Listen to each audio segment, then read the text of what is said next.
Let's go!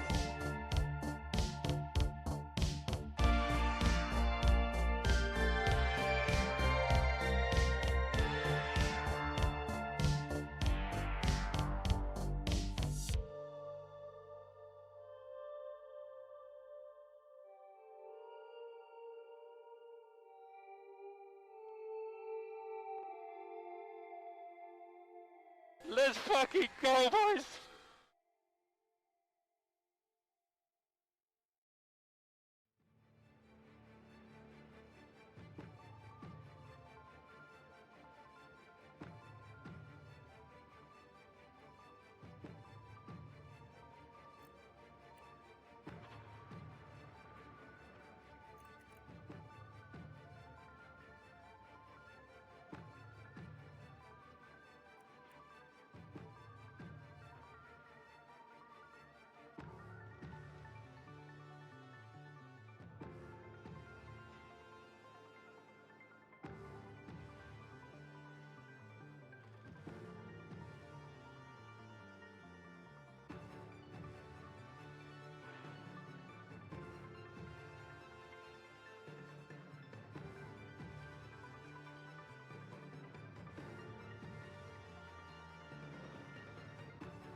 Hey everybody, we're back, and yeah, got a sprint race.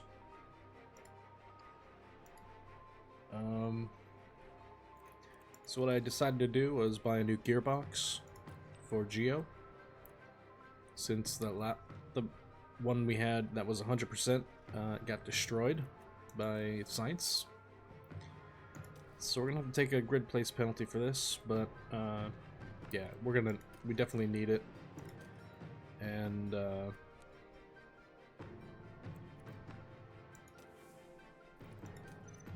it's expensive because yeah, we're down to the last 5 million, I think. But yeah, let's just do the sprint race and then we'll go on to the GP. And yes, we're taking a penalty. 24 laps around Interlagos awaits these drivers in what should be an entertaining sprint.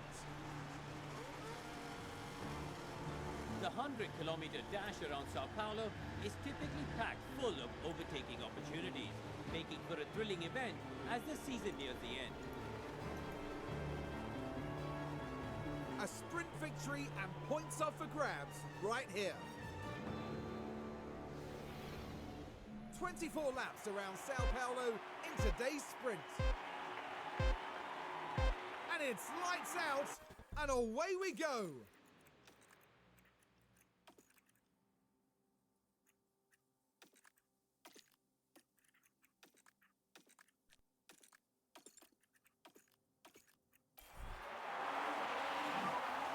Critical overtake. Yep, copy. I'm not sure how much avoiding curbs is going to help us here, but might as well try to use it.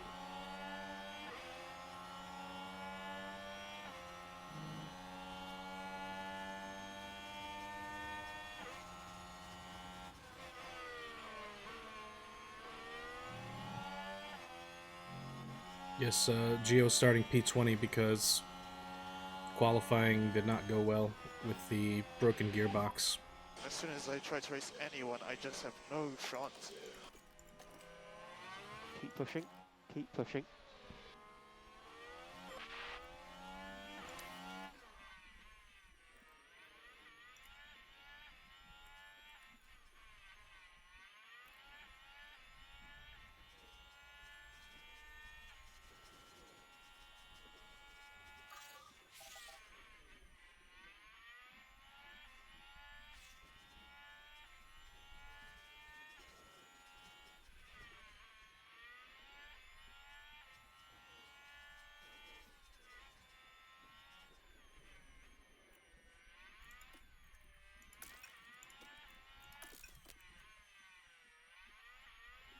Okay, we don't want to use all of the battery right away, so put that back to neutral.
Nice.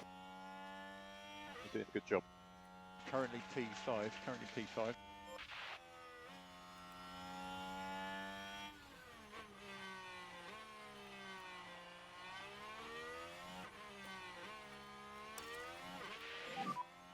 Okay, back off. Focus on your tires for the moment. Copy.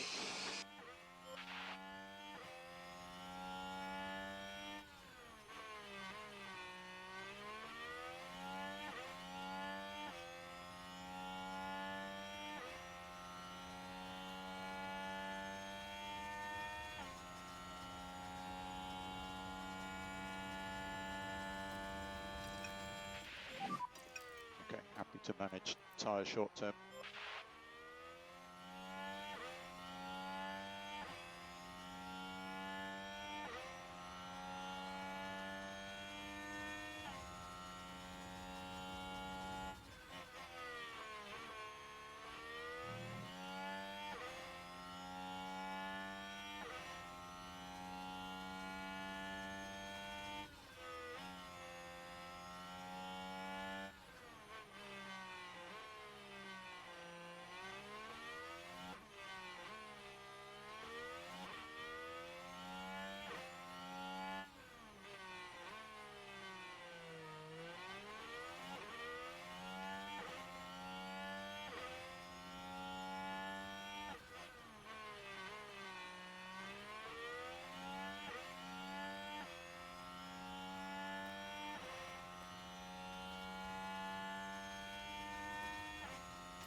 Increase lift and coast.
Alright, I'm back. Sorry about that. Didn't really look at the pace there while I was on the phone, but We can push on now. get any places here.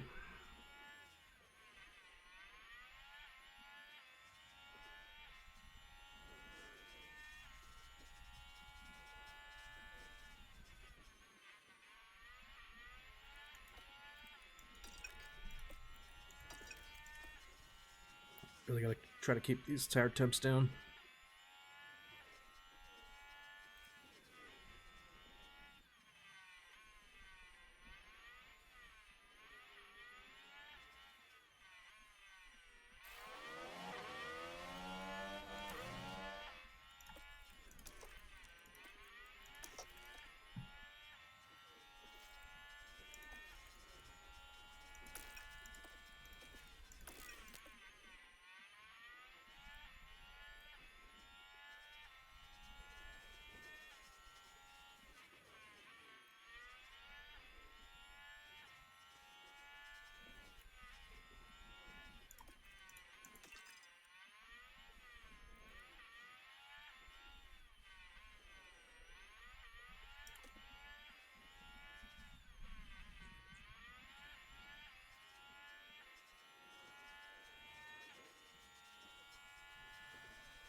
Well, got third place so far. I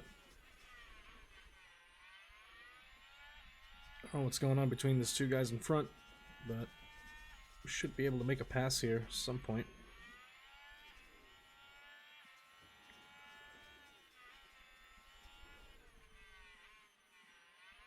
We're already halfway through the sprint, and yellow flag. Show locked up, and now GIO's in 17th.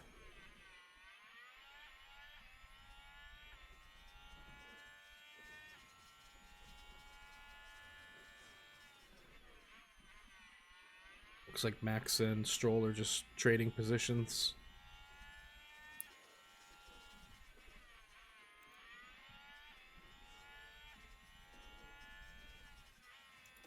We could try maybe a little bit of attack here.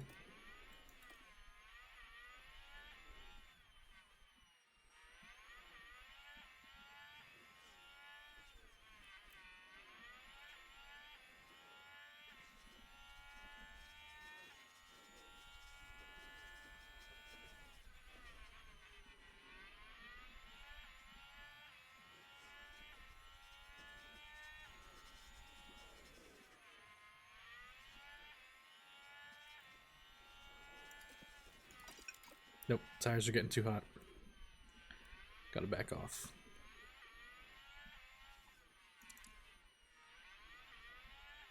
Maybe if we just look after the tire a little bit while keeping up.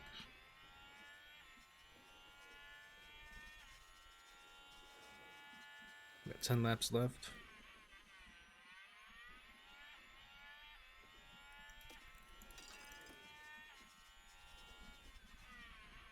We could try attacking with GIO.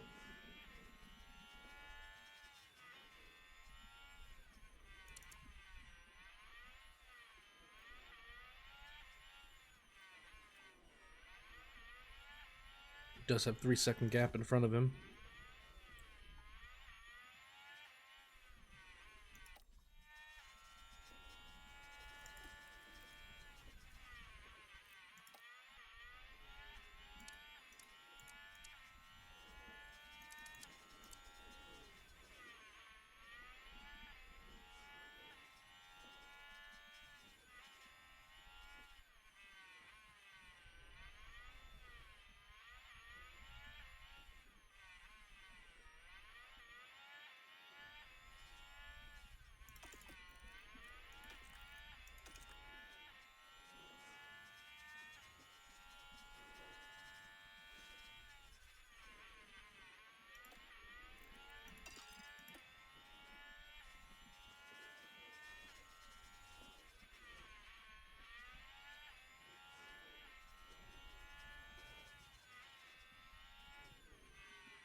Man, we really can't get in here at all.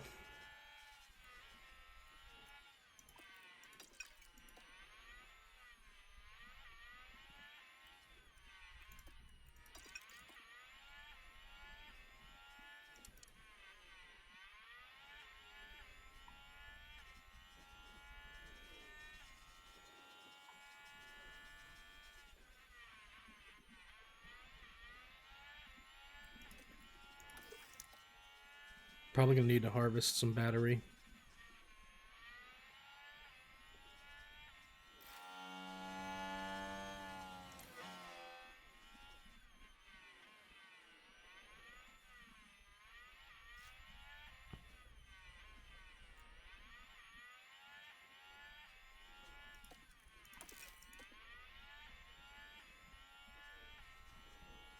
Harvest, but we can't lose too much time here.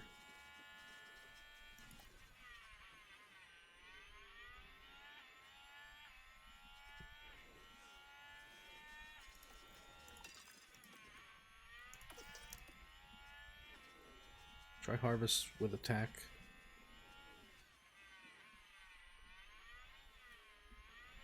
Keep our tire pace up, but we lose a little bit from the battery.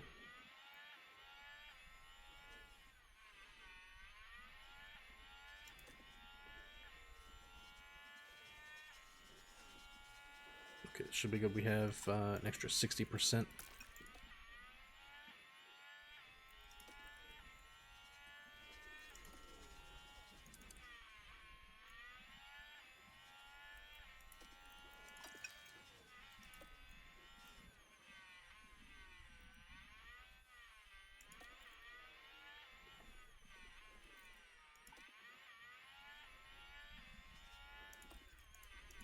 Oh, they're absolutely pushing the tires now. Alright, now we deploy this lap.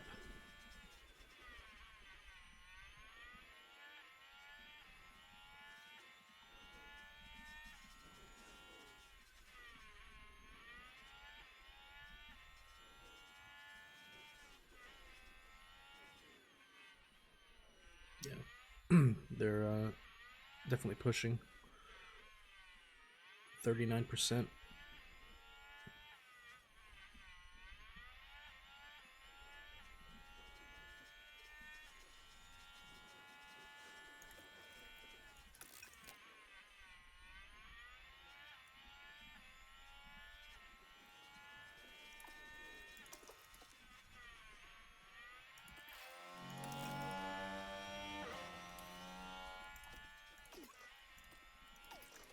Gotta make sure we have enough fuel.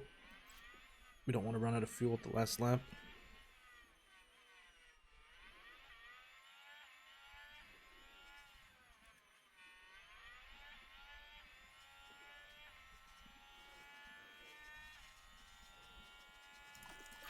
And this is the last lap.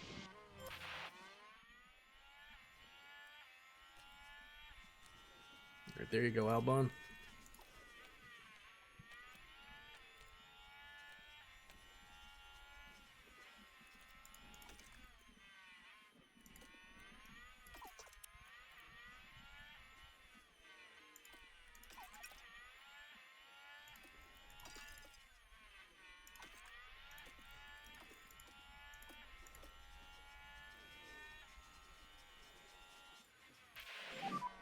Checker flag ahead of you. P2. Well done, guys. Yeah, well done, everyone. Your pace was good.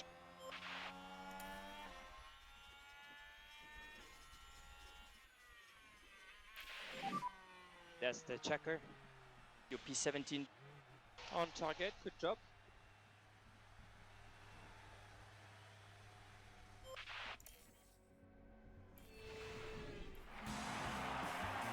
And that's Alex Albon finishing with the points in today's sprint.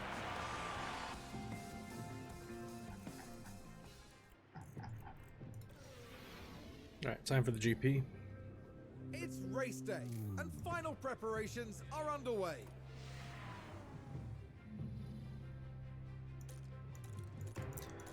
Got a lot of other people taking grid penalties. Russell, Leclerc, Norris, Sainz, Bottas, and DeVries. Took 5 places for that. I think we do seem to be some very high tire degradation, so we'll go with strategy C and just absolutely push whatever we have in the tire. We're using our could use our best engine. Actually, you know, let's keep on the 55. 55, 48, 98. Underfuel it by 1 lap. And then maximum pace.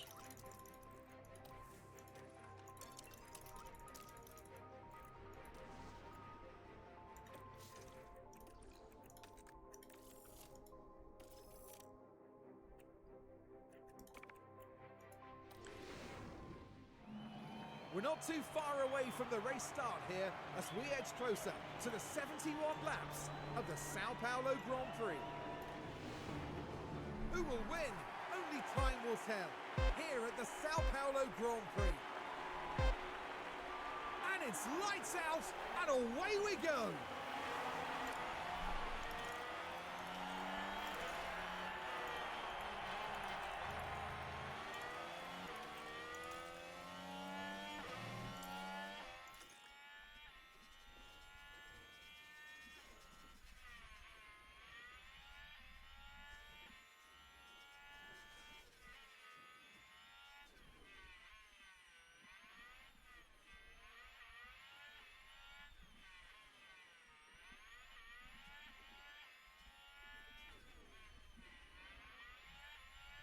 Currently we're a Red Bull sandwich.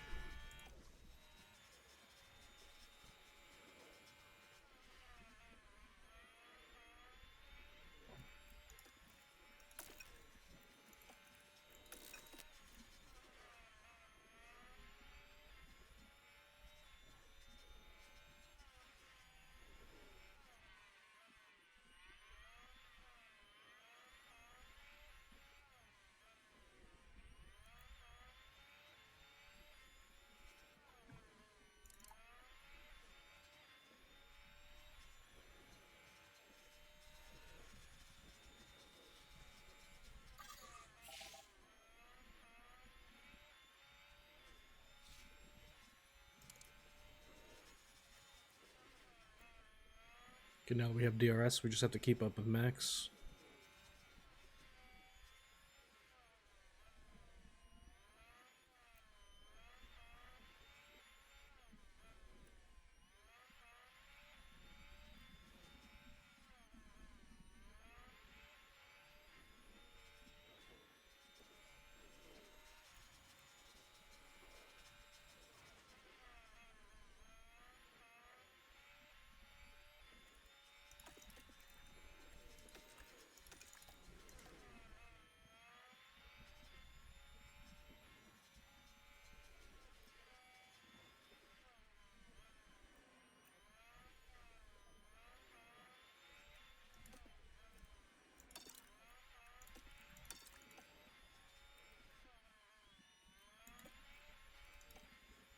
I think we'll bring it down to a negative 2.5 kilo delta.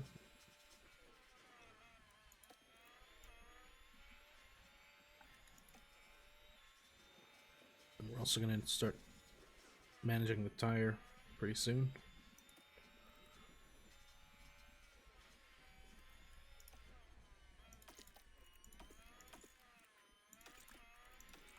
Let's see if we avoid curbs. Does that help us out at all?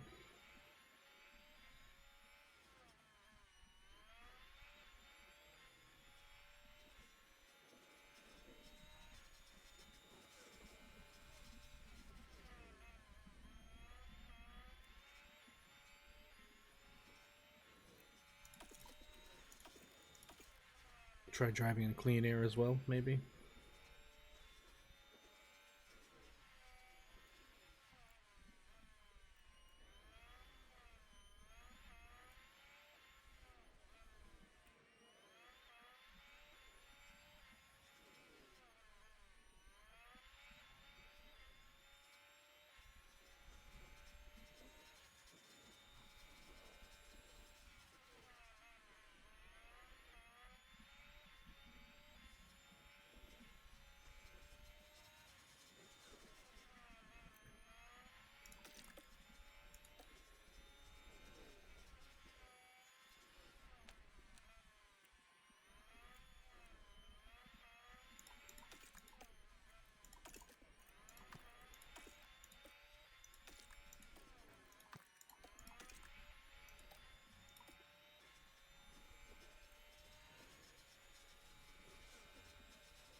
You okay? Yeah, I'm fine.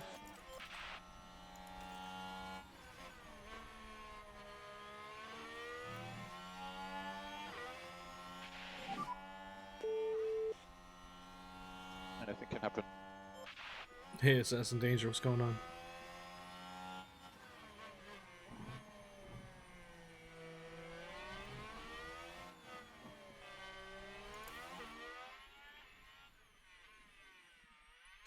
I think we just banged wheels with Verstappen and then knocked him off the road. And now he's got a penalty.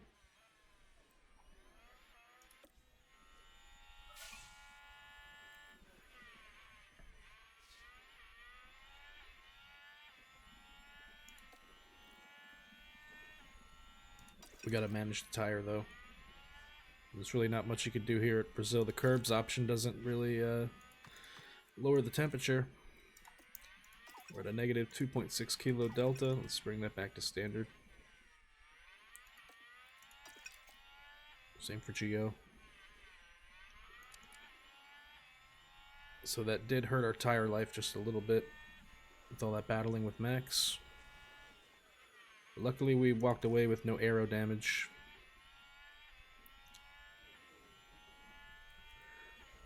And well, you learned, got you your first podium. Nice. At Silverstone. Sweet.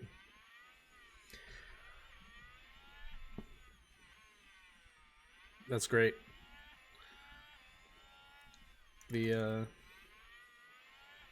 best thing, the best thing to do is Yeah, I went off. usually wide attack, there. but I don't know what's going on with Albon right now. Keep pushing, keep He's having a pushing. lot of mistakes. He's got medium confidence. We should make him attack Let's close the gap now. and deploy. But yeah, congrats on the Use the podium. overtake. Yep. It's a good feeling when you get your first.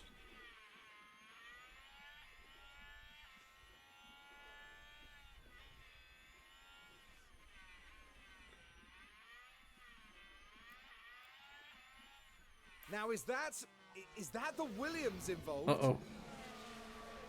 GIO. Right, so this was the fourth corner. The cars jostling for position, Oh, are you kidding me? and there the cars make contact. And thankfully, after that, it's... What happened? No aero damage. No powertrain damage. Knocked his tires down a little bit though. Brought Lando in, got P3. Gasly P5. Yeah, Lando is top tier talent in F1 Manager 23. Just that the McLaren car sucks. If you can get Lando away from the McLaren car, or at least improve making McLaren, progress. he's a good. superstar. It's currently P3.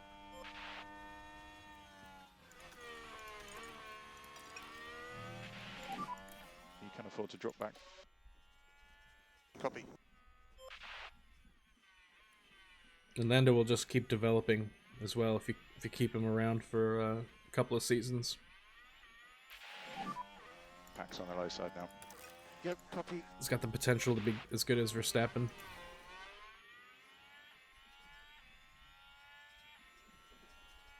At least I think. I'm a big Norris fan.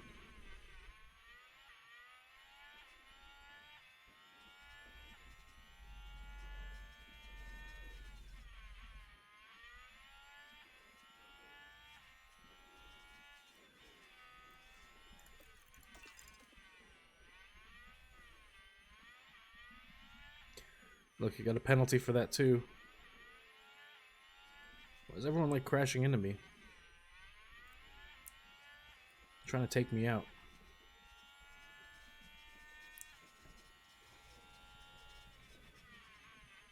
It's like we're not even fighting for points with GIO. We're just fighting, we're just driving to survive, you know? With his wrecked engine and ERS.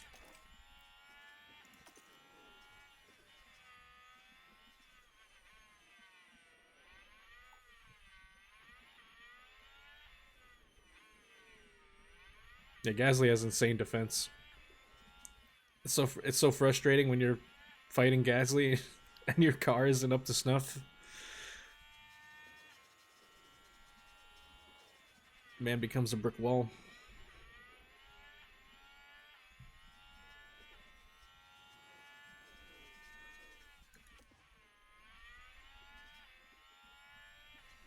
This is usually why I also rarely defend. Because it's, you lose time defending, but if you hear the car, you know, if let's say GIO was up closer, I would definitely have him defending to hold the cars back.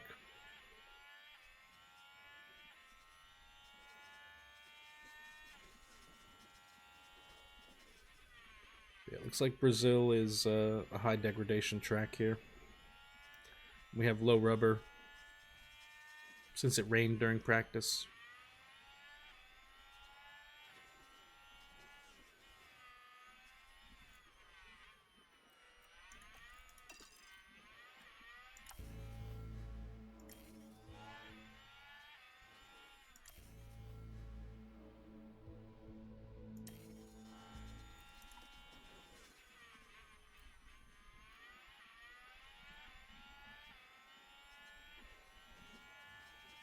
Oh, so McLaren picked up Ocon instead, since you picked him up. You okay? Are you kidding me? Another crash into me? Oh my god. Problem? Dude, this is insane. You know what? I'm done. Now is that You're done. Williams involved? Retire the car. And box. Box will retire the car. Can only apologize.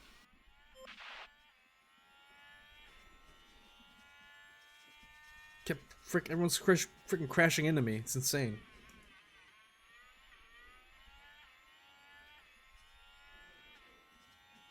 I'm not gonna have a car by the end of the season.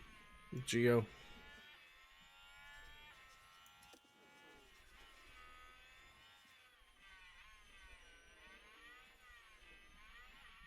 Honestly, I'm not really worried about retiring car 2 here because, well, first of all, last race Sainz crashed into us, destroyed the brand new engine, ERS, and gearbox.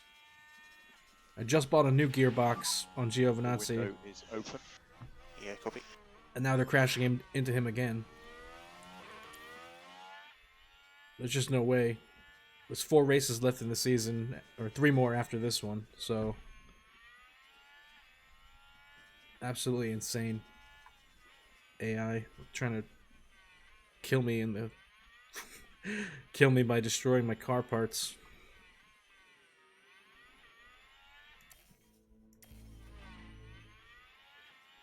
I've already gotten the long-term objective, so I'm not too worried about retiring and losing points here. But we definitely need to get in the pit. Those tires are done.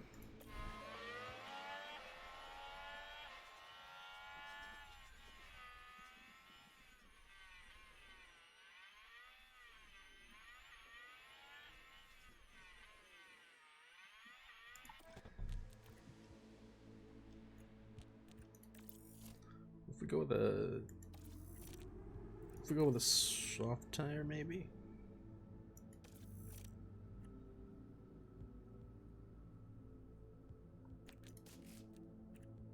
No, degradation's too high. We need the medium.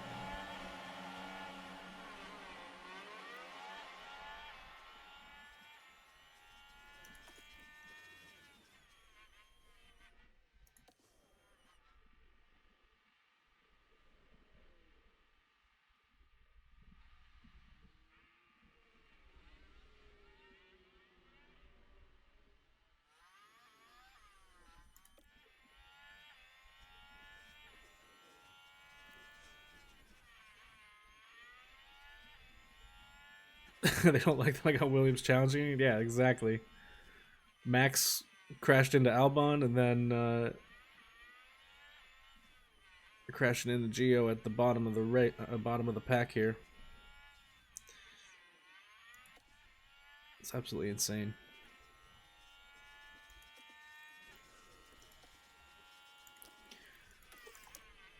We need some battery too. Let's harvest.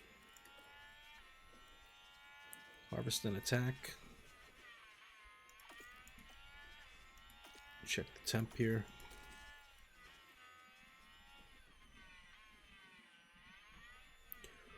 So we get to 115. That's the temperature ceiling.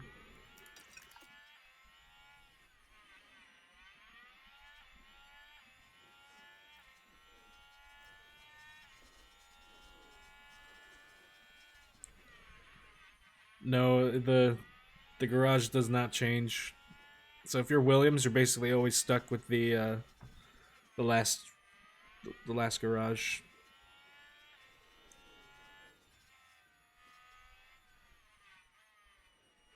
If you're Red Bull, you always have the first one. It's definitely something they need to fix in the next year's version. Yeah, definitely.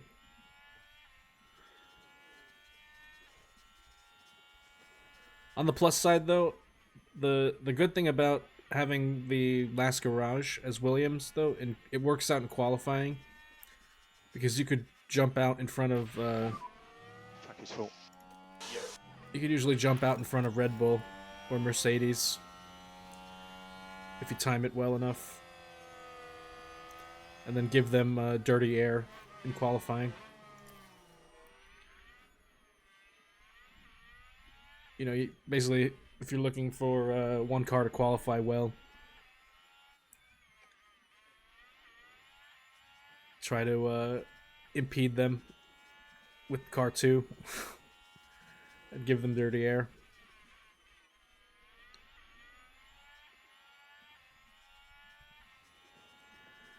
I can't imagine with if there was like a multiplayer online. That would be really cool.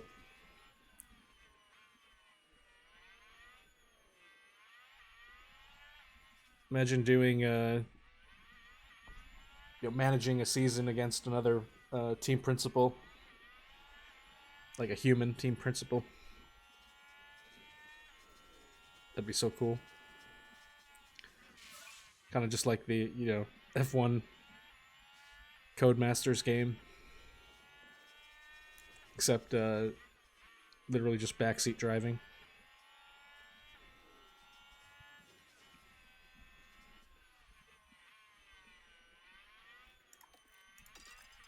Come on now, get past him. Come on. A little aggressive here.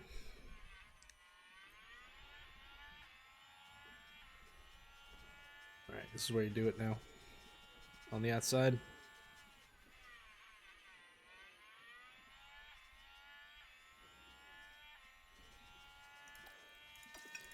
Okay, now we have clean air.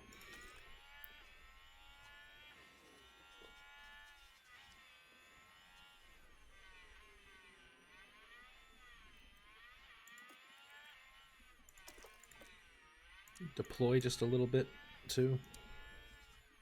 Try to gap Russell behind us.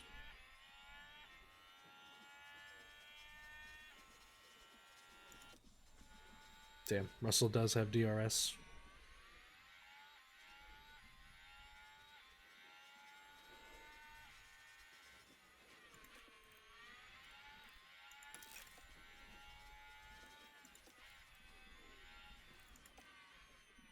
Yeah, Russell's definitely attacking us right now.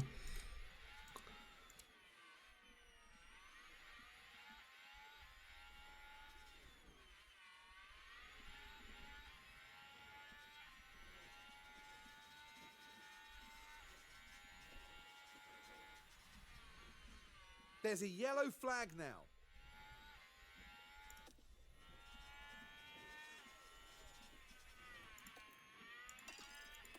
We gotta attack just a little bit.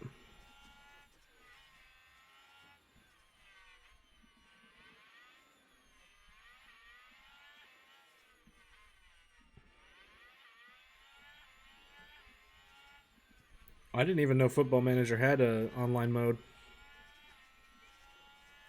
What's that like? Is it like a manager against manager? Or is it like a co-op thing?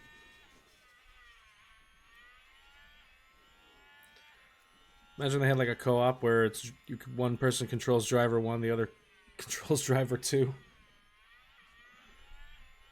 Or car 1, car 2.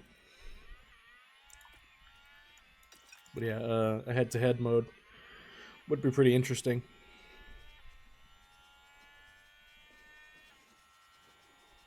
Especially in those like scenarios that they have, the race replays, where you can actually rewrite the season.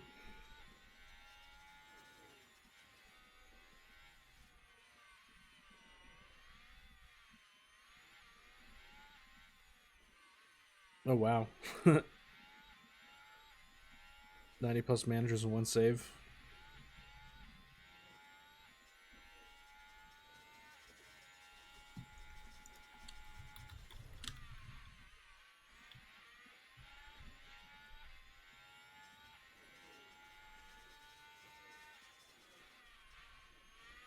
Oh, okay. So the thing is, though, Football Manager is made by, it says Sega. Well, developer is called Sports Interactive, published by Sega. With F1 Manager, it's what do you call it? Frontier Development. But yeah, but it would be nice if they could take a page out of the Football Manager game and implement some kind of multiplayer.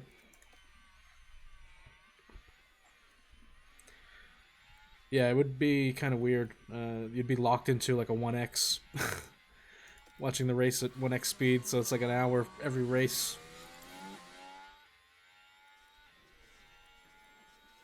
Even at 2x feels pretty long.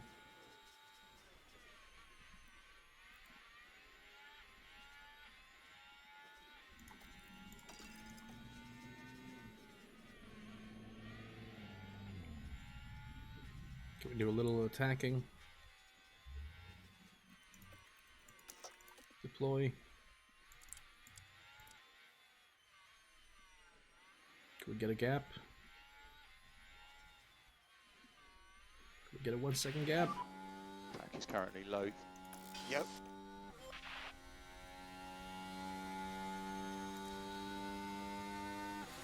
Russell does not have DRS.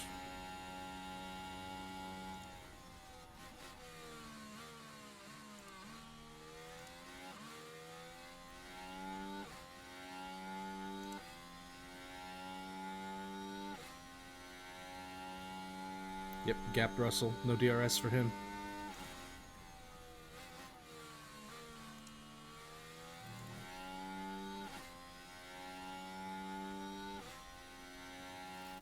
Uh-oh. Perez is off. Not Is he out? totally sure what's happened. Seems to be Perez though. Perez in an Alpine. Oh, both cars. Unbelievable.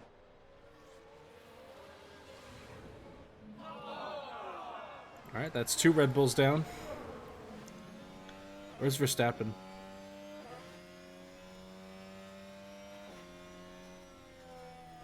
Verstappen, P18. Does he have damage?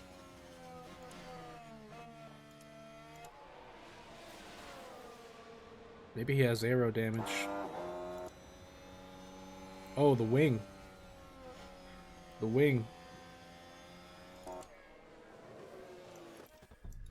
Yeah, it's broken on the right side. It's broken.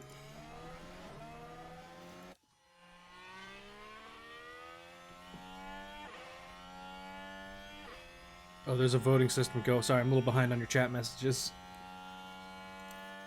You have voting system to go up speeds.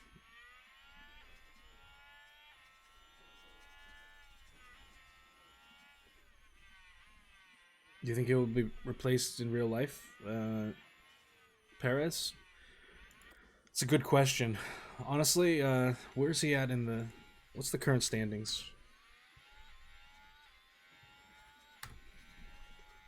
Perez is 258. Hamilton is 226. So if Perez like DNFs and Hamilton gets on a podium, I would say it's Perez out if he gets overtaken in the Drivers' Championship. Because right now he's P2 with 258 points. Max is untouchable, 524. But yeah, Hamilton has 226, so...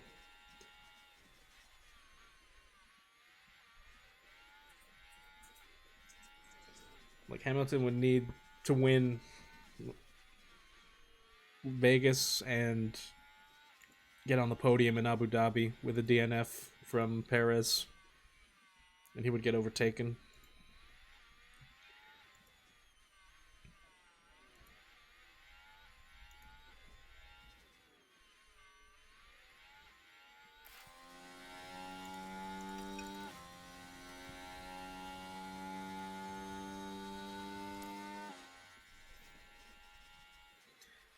Put a nice gap on Russell here, 5 seconds. Although our tire life took a big hit for doing that. Yeah, I'm just not sure if they would replace... I don't know, if they would replace him with Danny Rick. No, because everyone's like...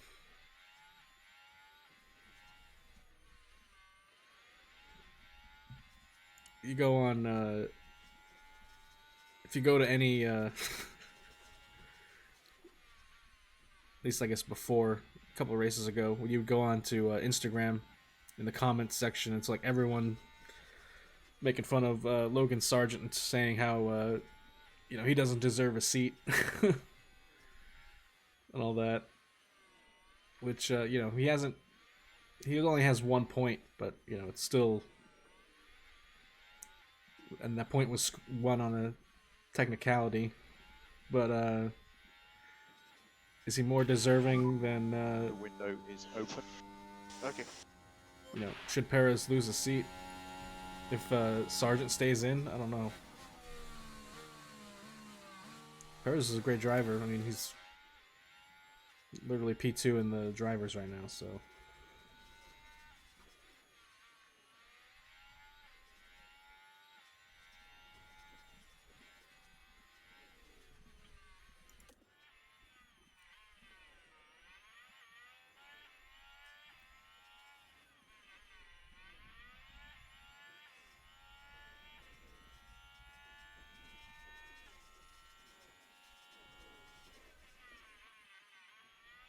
True, right? If if they offered Lando a big enough contract, that'd be a dream team. 2 young drivers.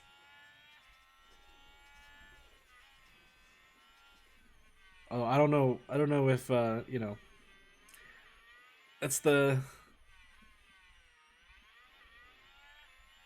I think Lando likes where he's at with McLaren because, you know, as soon as Lando goes to Red Bull, if Lando were to go to Red Bull, it's like a very cutthroat atmosphere, and they're gonna definitely pit the 2 drivers against each other, and it's gonna be, you know, I don't think Lando would want that,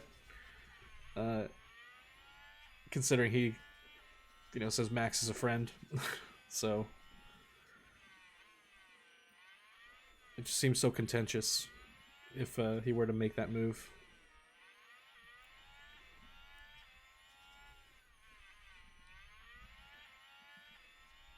Yeah, that's true.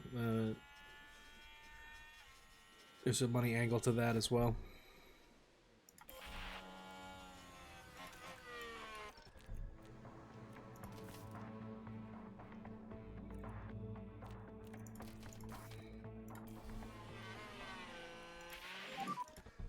Right, box, box.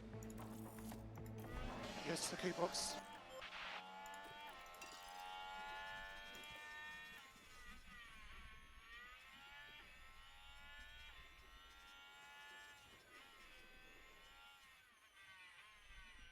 Alright, so we're gonna pit here. And then what? We get out behind Stroll. Stroll is already on his hard tire. Russell's gonna have to pit. Gasly's gonna have to pit.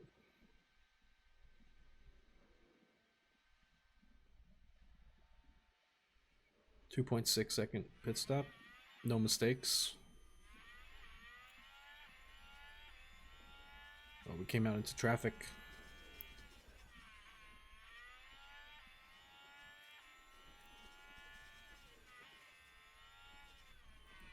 What rating is Albon? With his very high confidence, I mean, it's basically like 87 if you average all these up.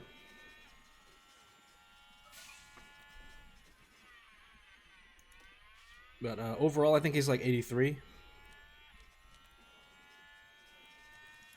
But yeah, driver confidence plays a big part in you know, the race pace stats.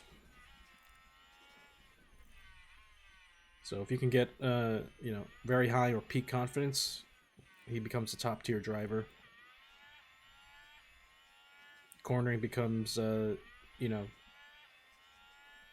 98, I guess. If you get +8 on everything here, in peak confidence, cornering stat, which is one of the most important ones, is almost 99.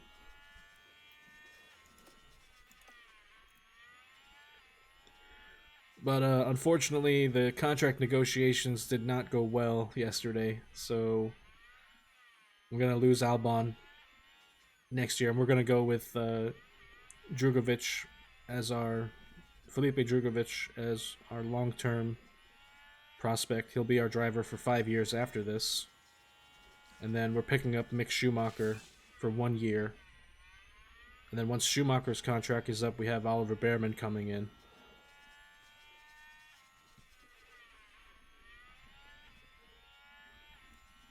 Yeah, getting the driver confidence high is now with peak confidence, Albon has +8 on everything. So his cornering stat is 98, which is near perfect. Braking is also an important stat, and that's in almost 90. So you see setting fast sectors raises their confidence, getting overtakes. You just got to be careful to not, you know, if they have a confidence spiral, then that's where that's where you get in trouble. So that's what happened pretty much with GIO. He got hit once, and then his confidence took a knock, and then he just couldn't recover. So it's just like, you might as well just retire the car if we're that far down the order. No sense in wasting the engine on a no points finish. Though, if you retire the car, I believe it affects their driver's morale, so that's kind of a thing to watch out for. But there's no way that Russell and Gasly are going to keep on that tire. 33% on Russell. Right, we need to attack here.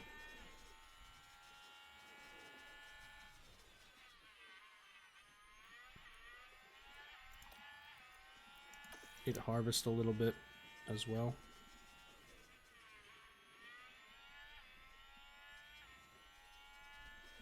Okay, Russell finally went into the pits and he put on a soft tire. Okay.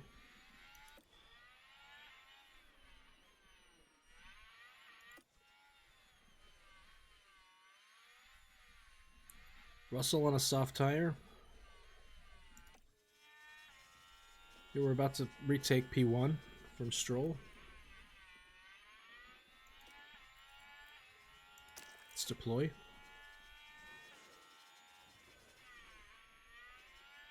We have a big tire advantage against him. Gasly's still out here on a 33% medium. He's going to try to overcut and get on a soft tire probably right after this. Okay, we are low in the pack.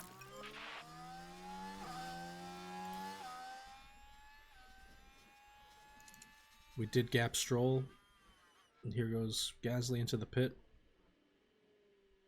There it is, soft tire.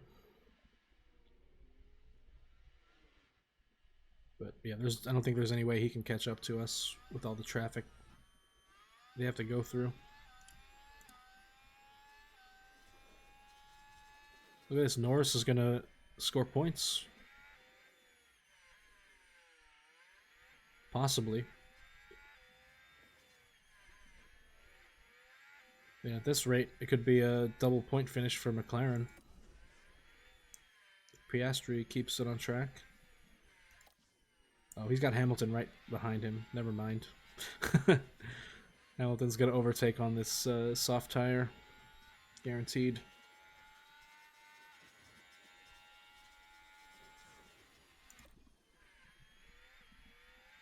Yep, there he goes. Hamilton into the points again.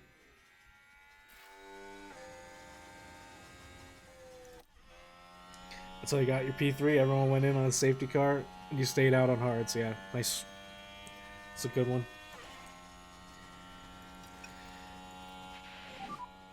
Okay, back off. It was a virtual safety car, right? Because on a regular full safety car, if they're all bunched up and they're on soft tires, you'll probably get overtaken. But if it was a virtual safety car, I could see how that works because, yeah, you just stay in motion the whole time.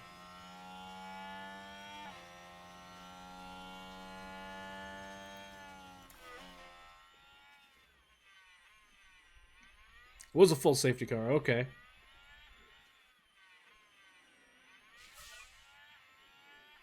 Or you're just like attacking the whole time?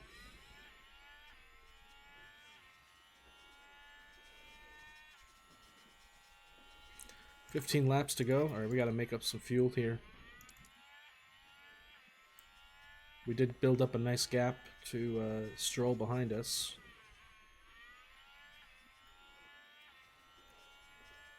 But yeah, we need to get the fuel back.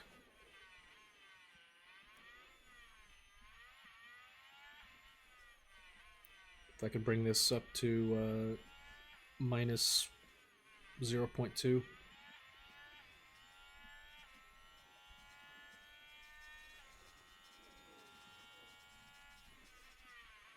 For this Verstappen, he's got fastest lap,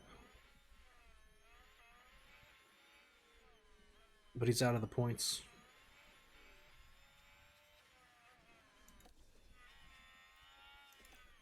Yeah, one of the big things in this year's version is that they decoupled the mistake percent chance and the pace commands. Used to be in F1 Manager 2022. You're prone to making mistakes if you stayed in attack mode. That's no longer the case because the mistake chance is tied to the confidence system and the aggression. You see here, risk of lockups, risk of corner collision, and then of course the confidence system has a chance of incident right here. So decoupling the pace commands from the mistake chances basically lets you, you know, toggle it between attack and aggressive. And it's just tire wear is highly dependent on temperature. So if you can keep it under the halfway optimal point, or you know, somewhere between halfway and less than halfway, you'll save tire.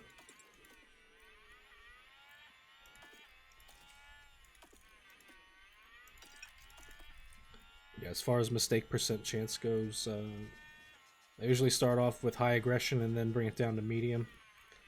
I always will typically rarely defend because you know, you lose time if you defend. Your lap time goes up if you're on this.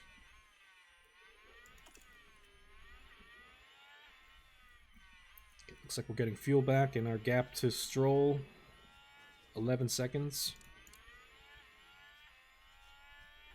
We have the big tire advantage. Russell now is 69%. His tires are going to degrade faster than ours. And if he stays in this dirty air, they'll be even worse.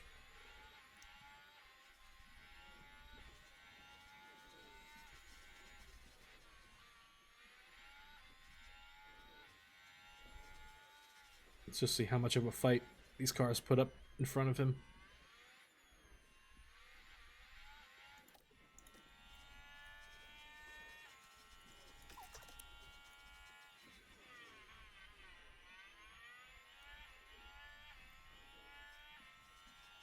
Yeah, I usually like to also underfuel the car.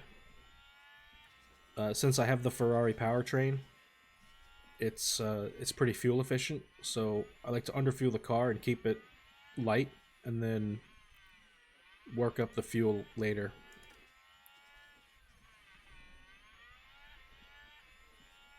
Like, just by being in standard mode, you know, you'll eventually get fuel back. Slowly, but it'll get there.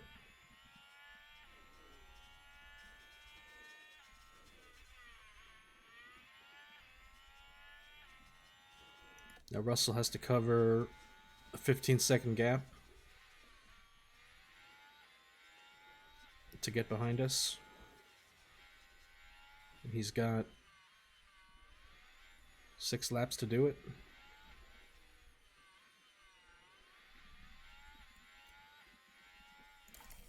Let's fast forward.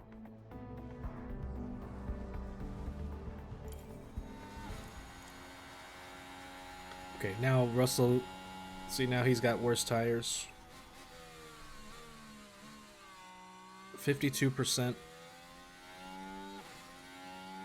And once a soft tire falls under 50%, then they lose a lot of time.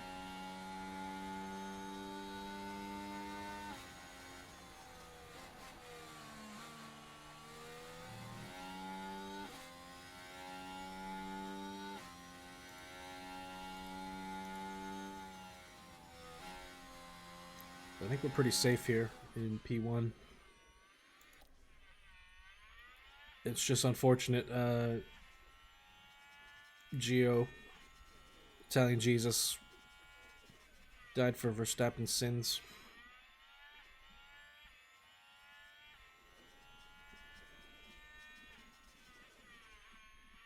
Sorry, Perez. Perez's sins.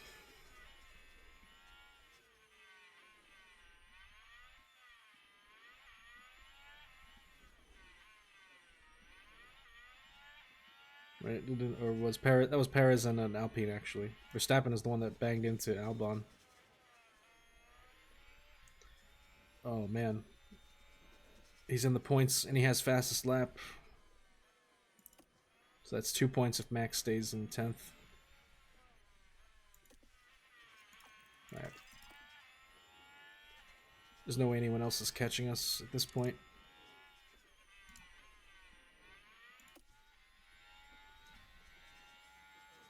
Russell still has 15-second gap to make up to try to fight us with 3 laps left.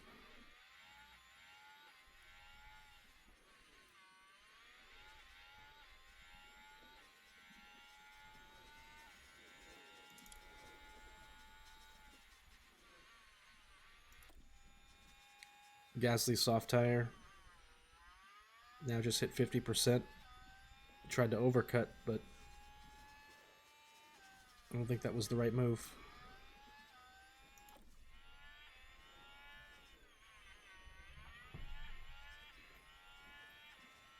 So yeah, the track actually did get to, went from low rubber to very high in one race. You see right here, the yellow rubber line.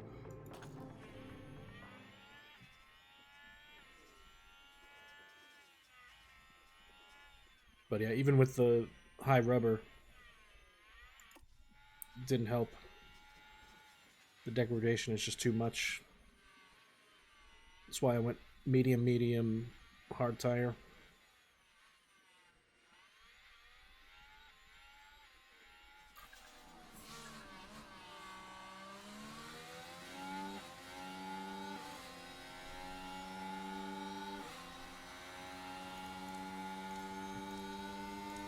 Oh yeah, if I had built up, if the gap was large enough, I would definitely try that.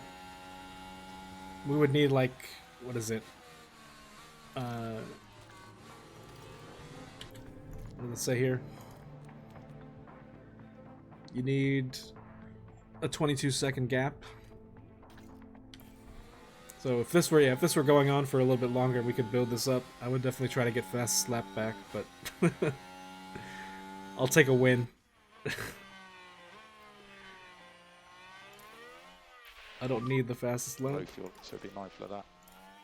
Okay, Oh, copy. we just gotta make sure we cross the line, though. Please. Don't run out of fuel. Do not run out of fuel. I beg you. Okay, 0. Back to 0. As long as you're in 0. Nice job, mate. Stopped. Ran out of fuel. Right over the line. And it's Albon. Alex Albon over the finish line first. And the winner is Alex Albon.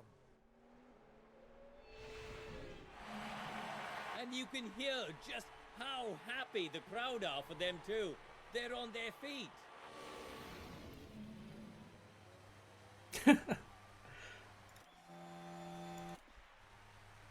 Car stopped on track. This would be a disqualification because there's no more fuel to sample in real life.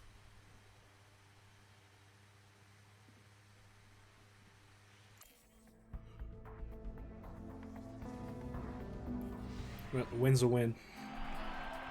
Max Verstappen has done it. He's sealed this year's driver's title. What a moment we've got here, watching them secure their second F1 title. Of course, now it's mathematically impossible And it's the former for anyone. Red Bull Junior team driver who continues to fly high. That takes him up to 3 wins this season. They proved just so hard to beat. Look at that. That means here No in Red Bull Sao on the Paulo, podium. It's party time. Williams, Russell, and Stroll.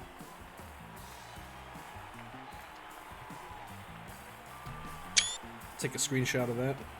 Now, Karoo, no doubt there'll be a lot for the teams to process after that race. But how do you think the Williams team are feeling? They'll be absolutely delighted to have picked up the win here. What a great outcome that is for the team. And from our team in Sao Paulo, a big thank you for joining us this weekend. What was that? The next round of the season will see Formula One return to the States as the glitz and the glamour of Las Vegas awaits.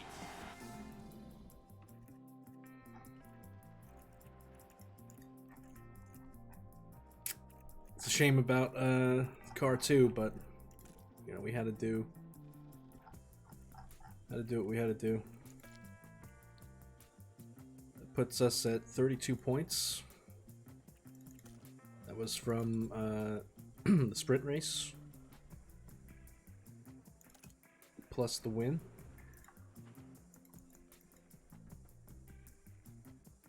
There's no way anyone's... Yeah, Red Bull already won the constructors and the drivers.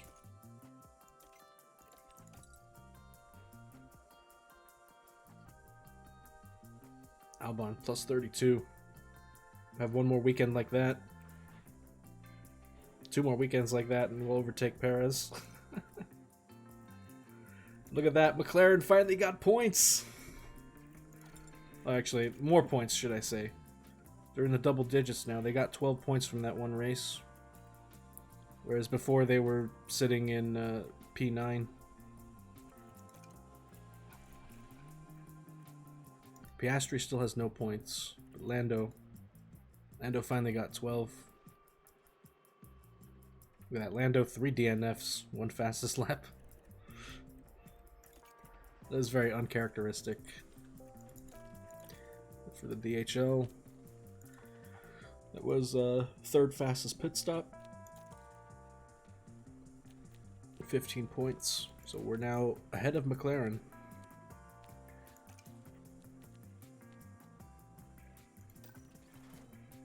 Yeah, disappointing race for car 2, but it is what it is. We had to buy the gearbox. We lost a guarantee for fastest lap and quali position, but still made 2.4 million.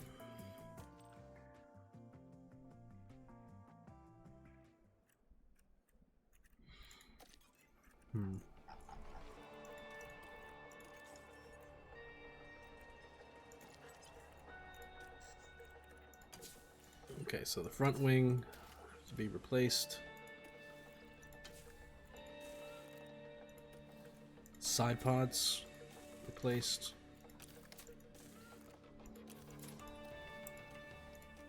Car 1 needs side pods.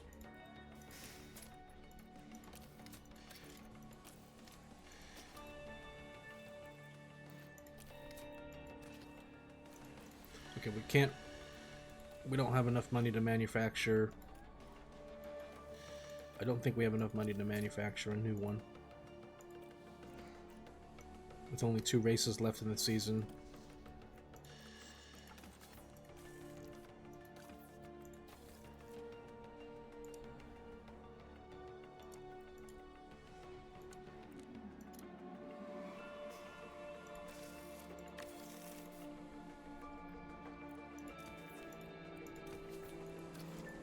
Okay, we're gonna have to use an old suspension as well.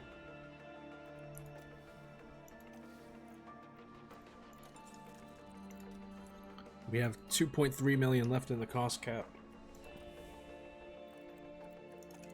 It's car 1. Car 1 is going to need a rear wing and an underfloor.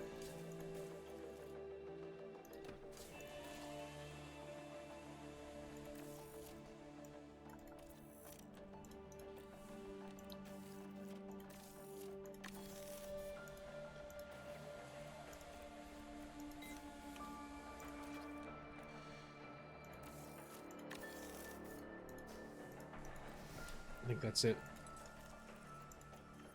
1.6 million left in the cost cap.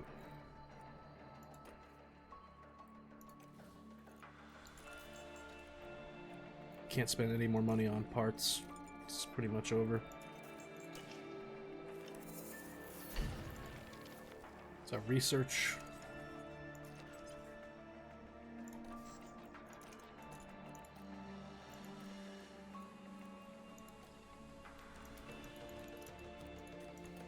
Yeah, it's not even worth doing any more research either because we'll go over the cost cap.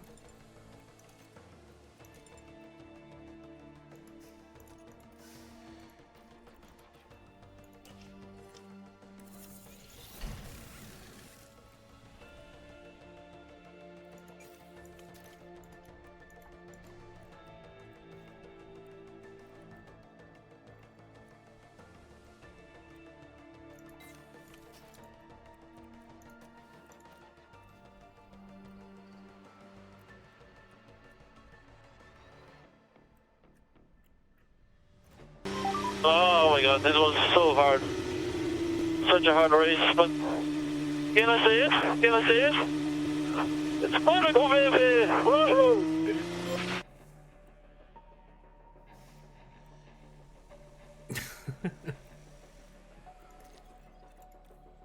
Yeah, we're gonna start using that again once we get Drugovic back on our team next season.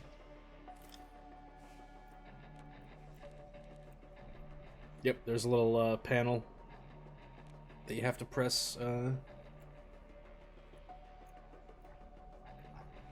then once you scroll through the list, you can play the sound for free. I don't charge any points.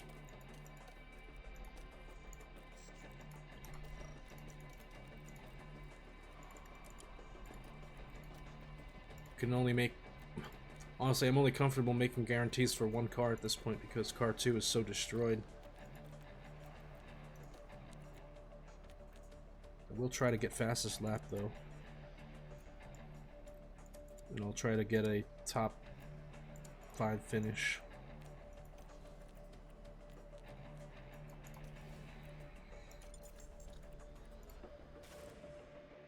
Alright, Vegas time.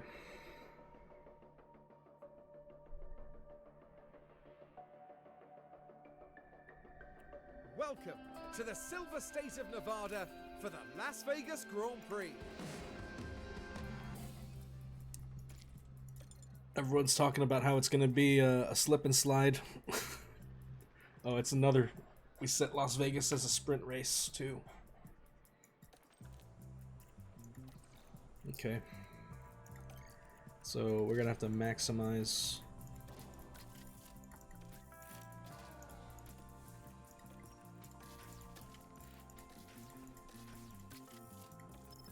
Put on all the damaged parts for practice.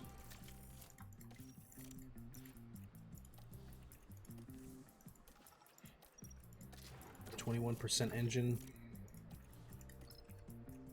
21% battery, 44% gearbox.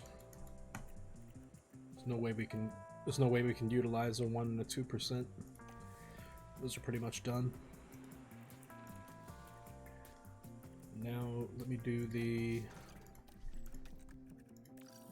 setup magic. You're Assassin, are you playing on PC?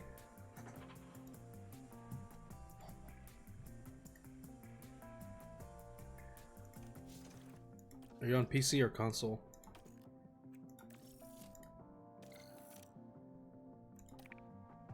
I don't know if you know about this website. This is what I use to get the 100% setups. If you drag your save file onto the website,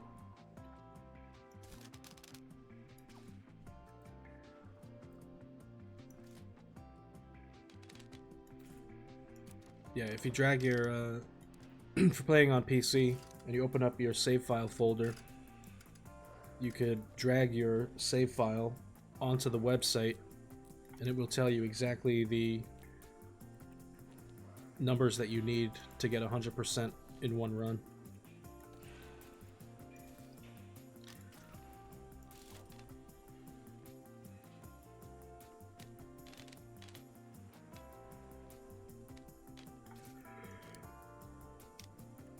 Let's see, 119.310.70.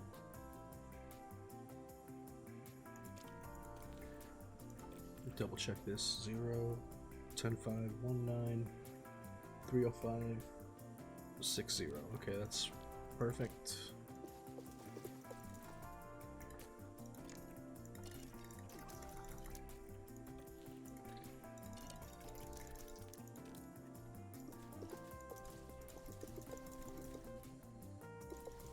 Do 30 laps. 30 laps. We put Behrman in car 2. We always use I always use the reserve driver in free practice 1.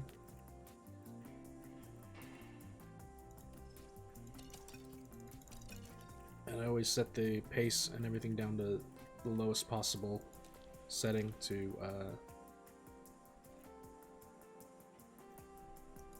not overheat the engine.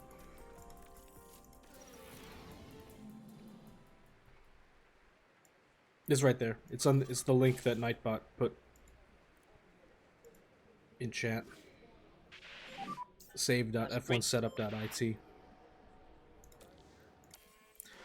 And they Radio check. Yeah, loud and clear.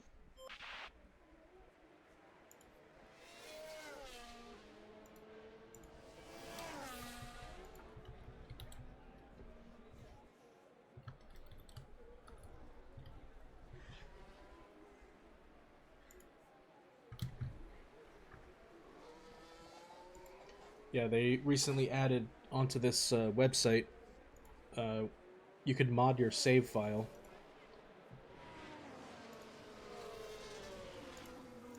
So you can unretired drivers. You can change their stats.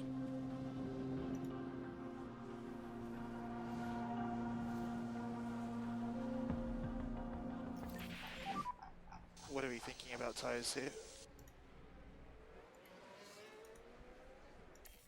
It doesn't allow you to change the calendar though. You need a different tool to change the calendar.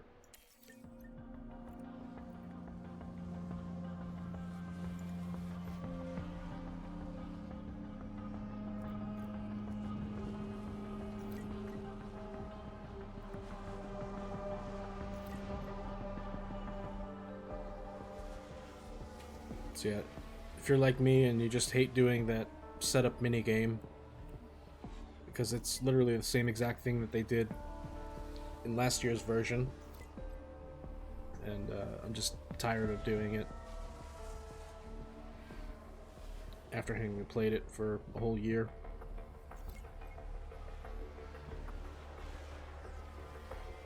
Yeah, I just I whispered it to your account. Should be in your private messages. Feedback from you. Really happy with it. Okay, understood.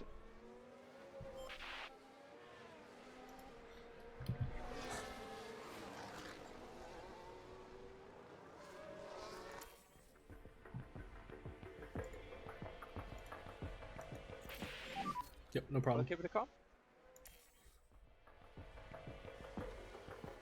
But yeah, so you see, I dragged my save file over to the site, and then it gives me the exact numbers, and then we bring in the car here. 100%.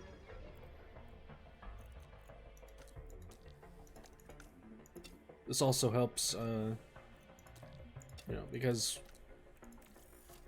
you can focus more on getting the track acclimatization, meaning that you don't have to send them back to the garage and make adjustments and then send them out again, because you get more track acclimatization the longer, you know, the longer the stint, the more track acclimatization they get.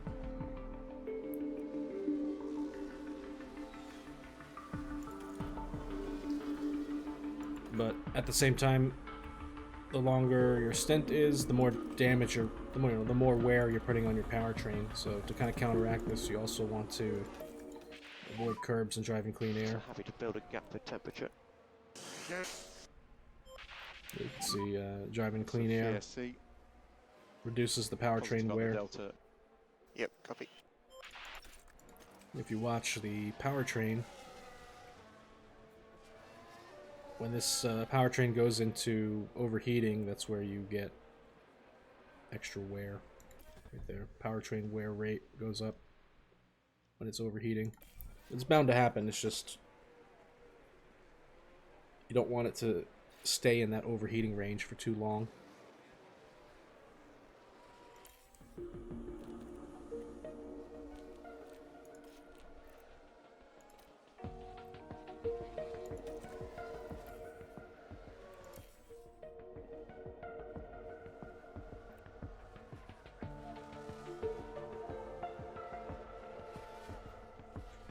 This is also a sprint race, so let me update my stream title.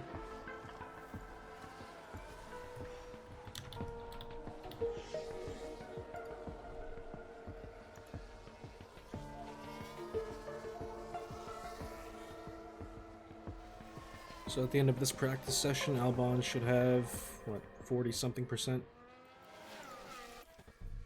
That's not looking good for Charles Leclerc.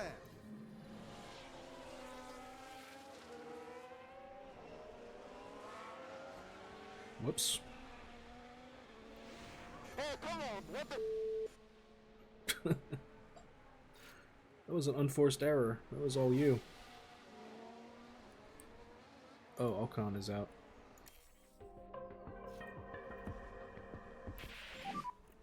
It's a bit strange. Alright, stand by.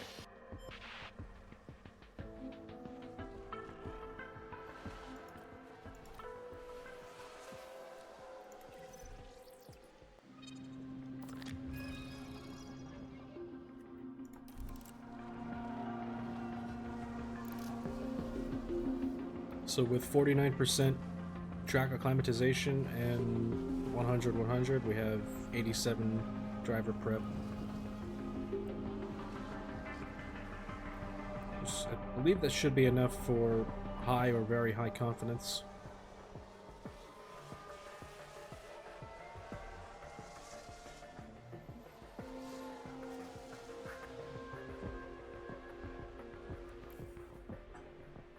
I am stupid. I am stupid. I switch off everything.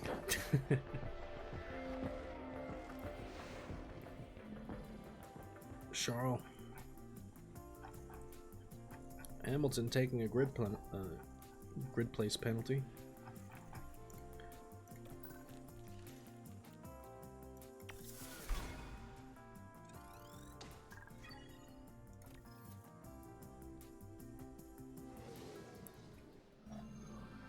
Qualifying is coming up, and we're close now to finding out how the drivers will line up on the grid for the sprint. Just like a normal race qualifying session, drivers.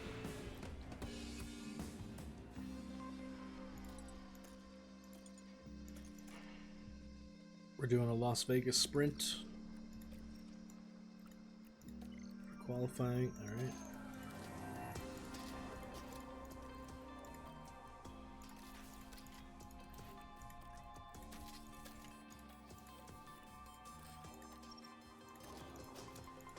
Put on the good parts, the quote-unquote good parts.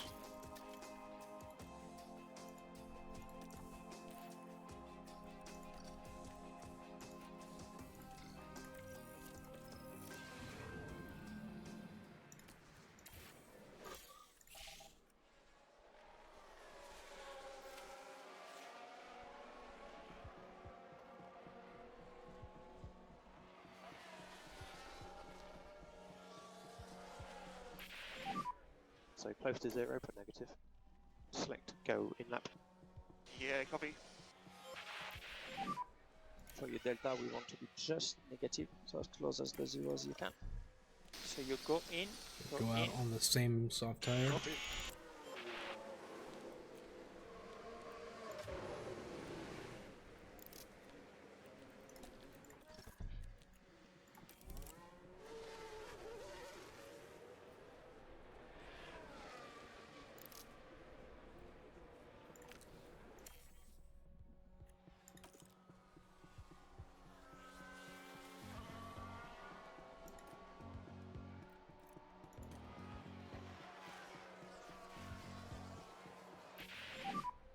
Okay, P4.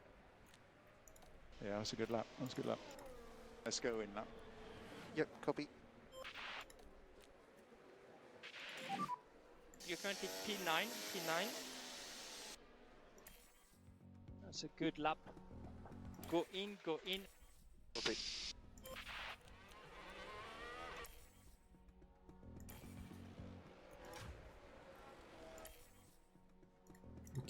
Q1 I usually like to try to get 2 runs on 1 soft tire, and then a final run towards the end.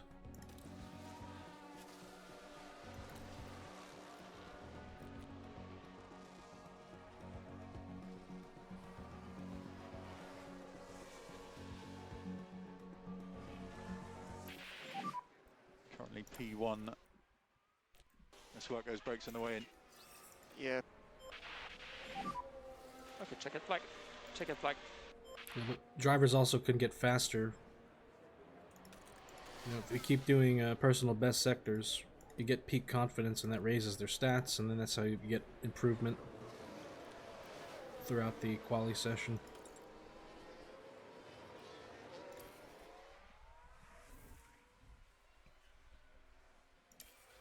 Is it worth getting their engineer if you pick up a driver from another team? Honestly, I don't think it matters too much. I guess it really depends on what, you know, if you could afford it in the budget and how good their stats are. So if right now, I guess if you're talking about, you know, Lando's engineer, if you could afford it, then you might as well go for it if the stats are better than your current one. Otherwise, you just doesn't really.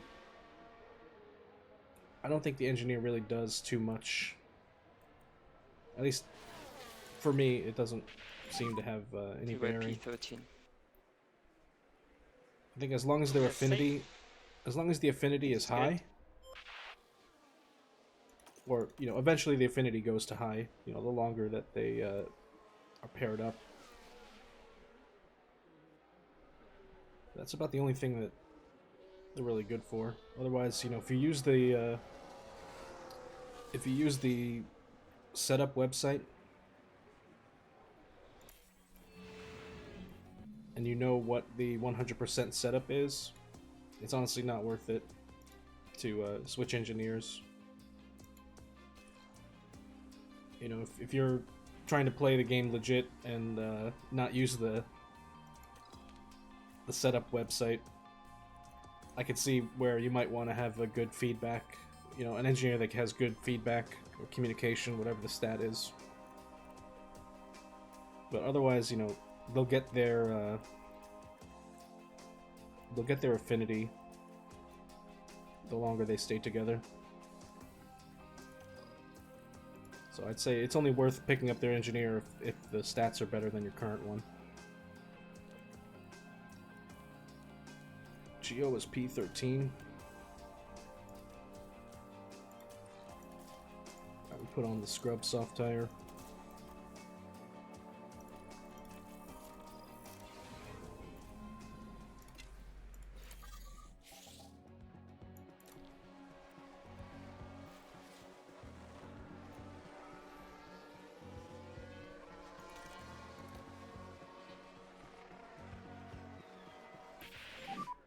Okay, so just keep an eye on the delta, just be slightly negative if you can.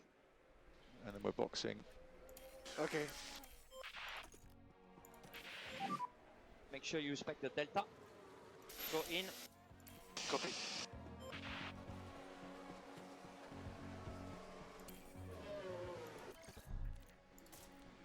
Get fresh soft tire.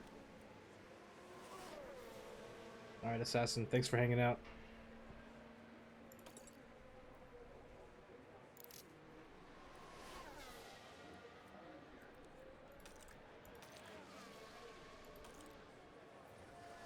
Have a good night.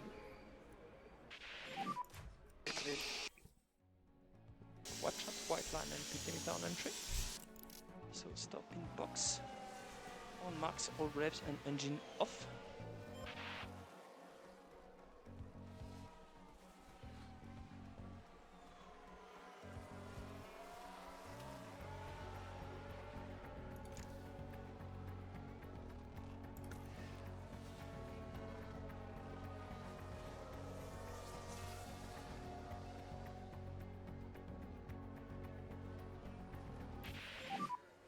That's chicken flag.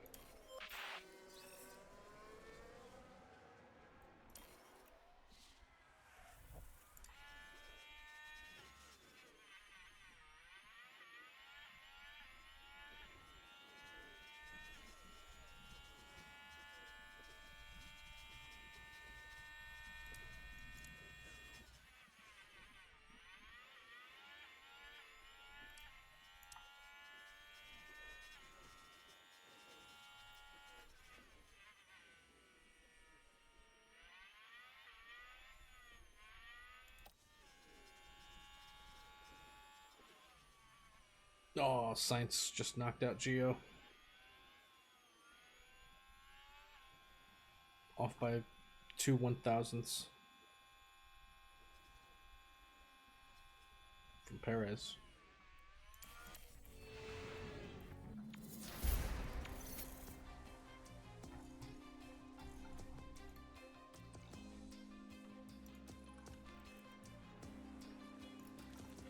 Alright, we'll go on the scrub soft tire.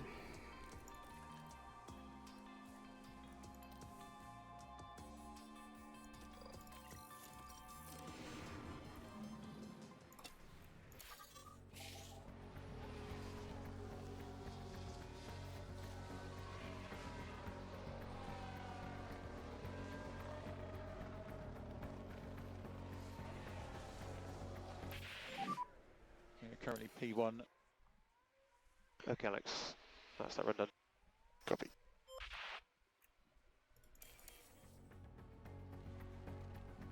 Yeah, we should definitely be able to improve upon that with a fresh tire.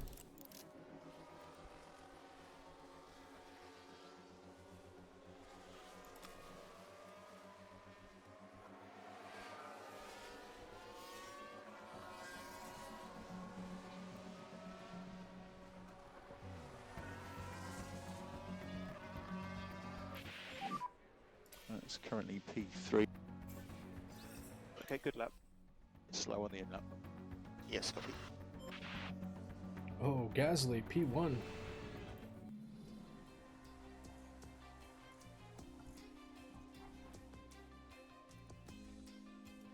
Where's Gasly getting all this pace?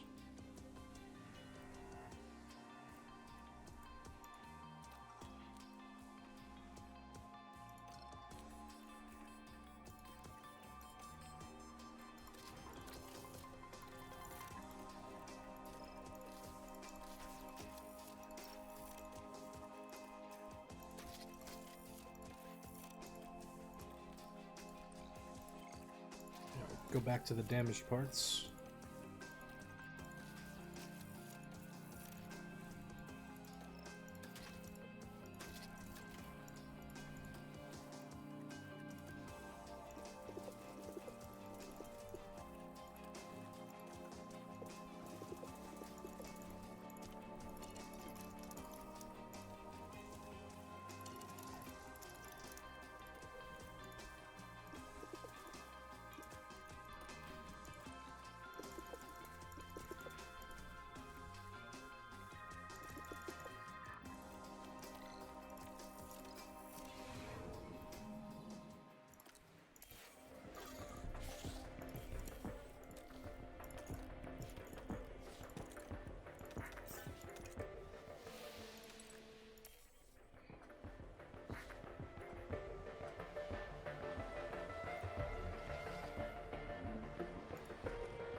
Okay, we're just gonna fast forward through this practice session.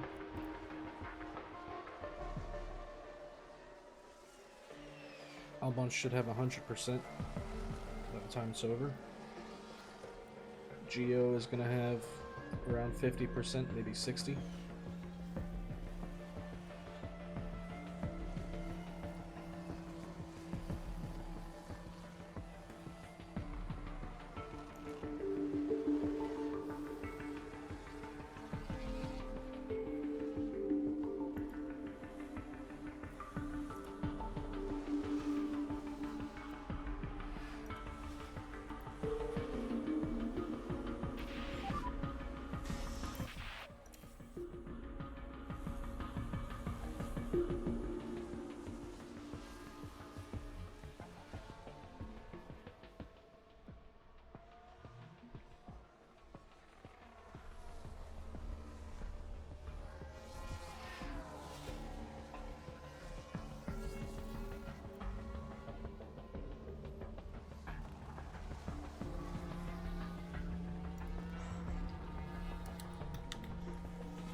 Look at the track temperature.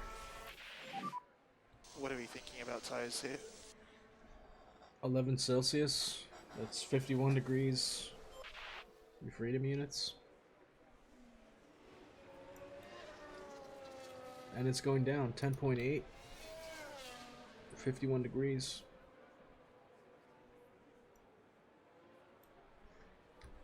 $10.7.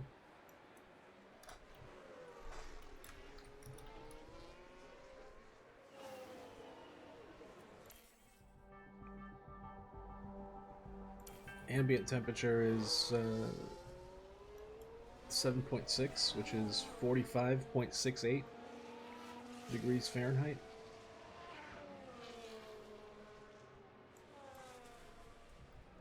Track is 51, 11.1. So yeah, it's quite a cold track.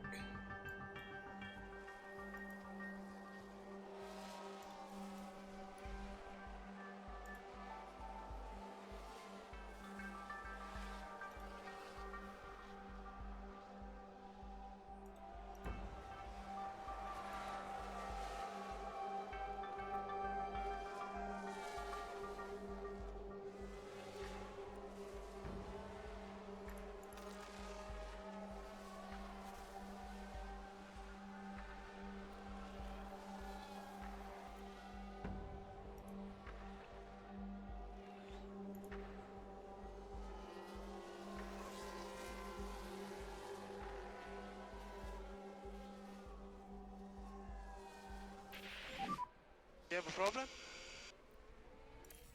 Stand by.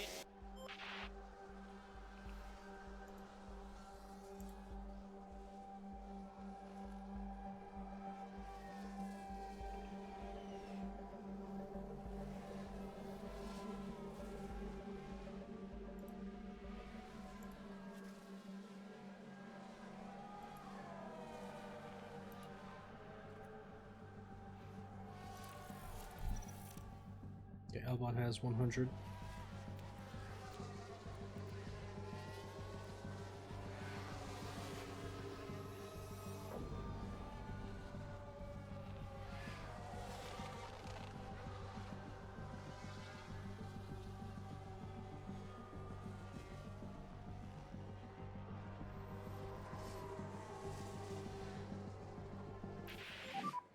Checkered flag.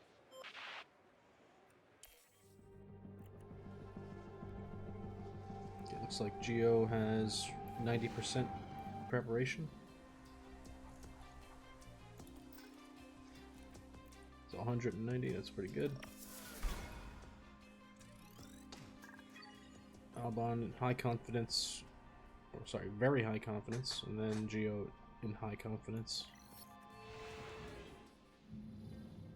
Welcome back as the drivers gear themselves up for today's sprint, the results of which will determine the grid for the Grand Prix.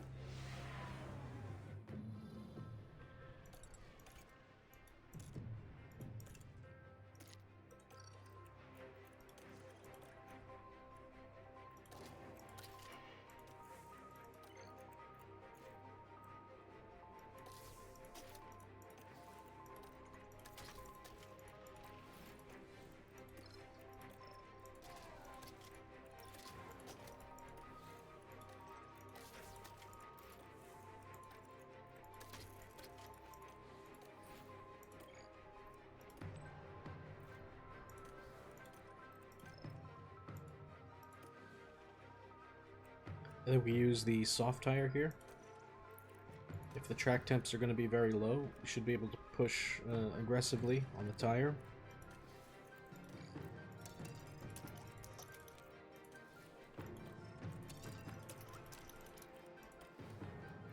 We'll go max pace and save it here. Let's go.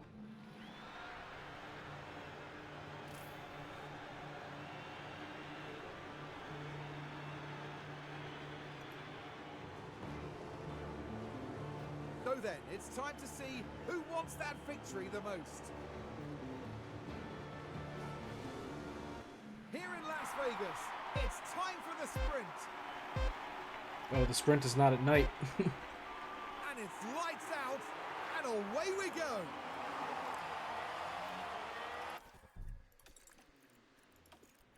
Alright, good reactions from Albon.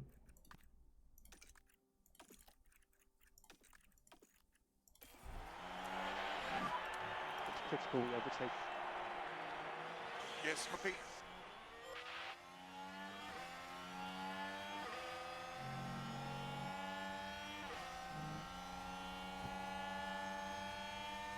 Gasly gets immediately passed up by Verstappen.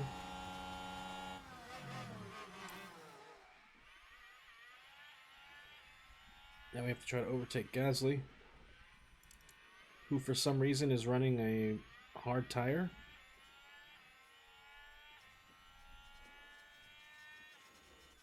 Don't get it, but okay. Come on, man, you gotta overtake him.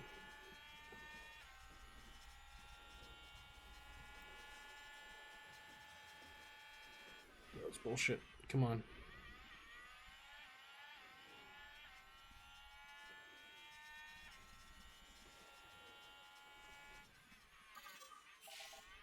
Alright, now we have DRS.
Okay, we caught back up to Verstappen.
Try to build up some battery here.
Alright, it's going to be pretty much back and forth. We have to save the battery until the very last 2 laps, I think.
Looks like Alonso's trying to attack.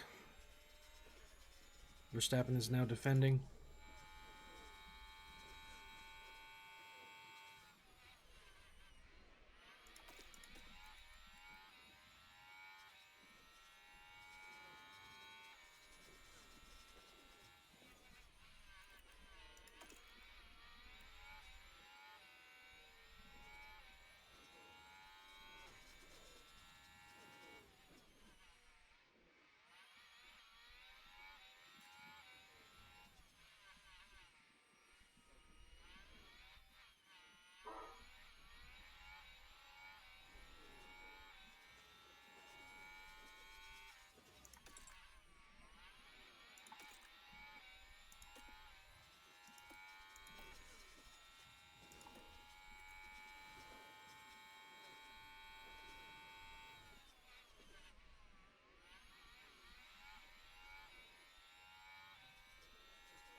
Okay, press and hold overtake.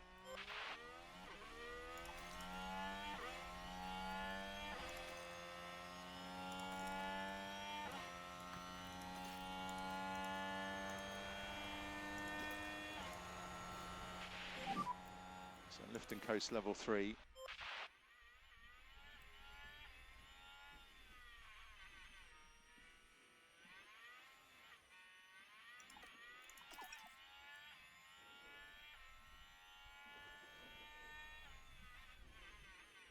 I think we have enough just to barely cross the line here.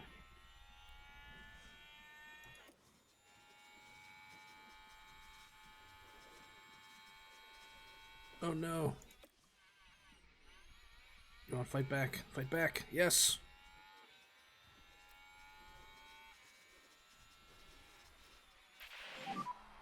Yes, boy! Yes! Woo! You should be proud of that one, mate. Well done. Thanks for everything. Alex Albon with a deserved sprint win.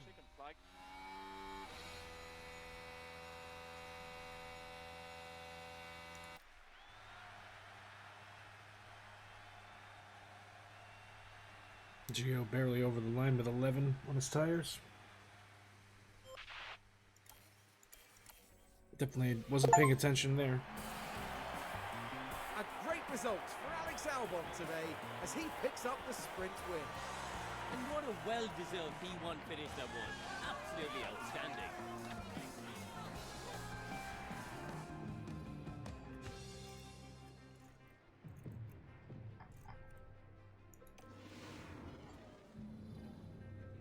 It's race day with the teams and drivers ready and raring to go.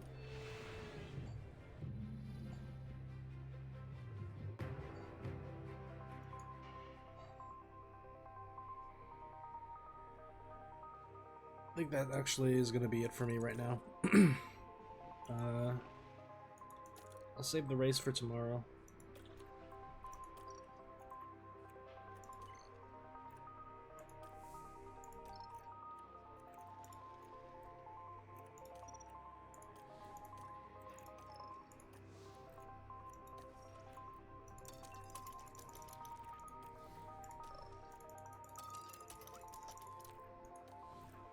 I'm gonna save it here, and I will be back with the full race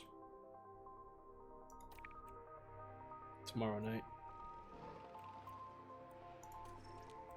Make sure we underfuel by a lap. Okay, I'll save it.